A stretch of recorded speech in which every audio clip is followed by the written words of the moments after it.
મોંઘા શેમ્પૂથી નહીં, ઘરગથ્થુ ઉપચારથી ભાગશે ડેન્ડ્રફ. અપનાવો આ સરળ ટિપ્સ.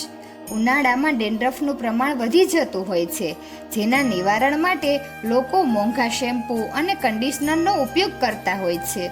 આ વસ્તુઓ વાળ માટે નુકસાનકારક છે. ડેન્ડ્રફનો ઈલાજ ઘરે થઈ શકે છે. તેના માટે આ પેસ્ટ બનાવવી પડશે. આ પેસ્ટ બનાવવામાં ખર્ચ થશે નહીં. આયુષ અધિકારીએ આ પેસ્ટ અંગે માહિતી આપી છે. ઉનાળો આવી ગયો છે. આ ઋતુમાં ચામડી તેમજ વાળને લગતી અનેક સમસ્યાઓ સર્જાતી હોય છે. ઉનાળામાં માથામાં ડેન્ડ્રફ અથવા ખોડો વધારે થાય છે. ઘણીવાર ડેન્ડ્રફના કારણે વ્યક્તિને શરમનો સામનો કરવો પડે છે. આથી વ્યક્તિના આત્મવિશ્વાસમાં પણ ઘટાડો થાય છે. વાળના વિકાસ માટે ડેન્ડ્રફને નિયંત્રણમાં લાવવું જરૂરી છે. લોકો ડેન્ડ્રફના નિવારણ માટે અંગ્રેજી દવાઓ, કન્ડિશનર અને શેમ્પૂ વગેરે ઉપલબ્ધ છે. જો કે આ વસ્તુઓમાં મોટા પ્રમાણમાં કેમિકલ્સનો ઉપયોગ થાય છે. આથી આવી વસ્તુઓનો ઉપયોગ કરવાની ના પાડવામાં આવે છે. આપણા રસોડામાં ઉપલબ્ધ કેટલીક વસ્તુઓનો ઉપયોગ કરીને ડેન્ડ્રફથી છુટકારો મેળવી શકો છો. આ વસ્તુનો ઉપયોગ પ્રાચીન કાળથી કરવામાં આવે છે. આ પેસ્ટનો ઉપયોગ કરો.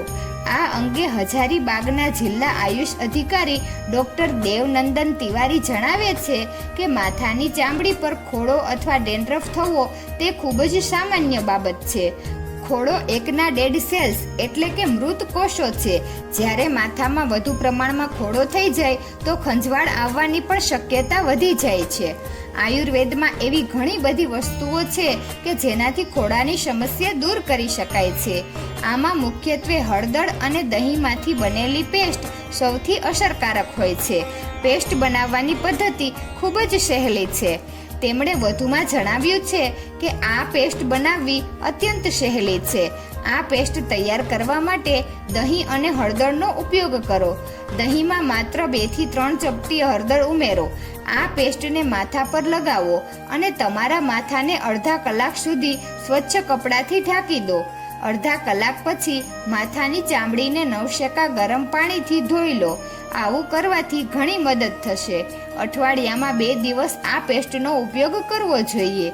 આ ઉપાય કર્યા બાદ વાળમાં સરસવના તેલનો ઉપયોગ કરવાથી ફાયદો થાય છે.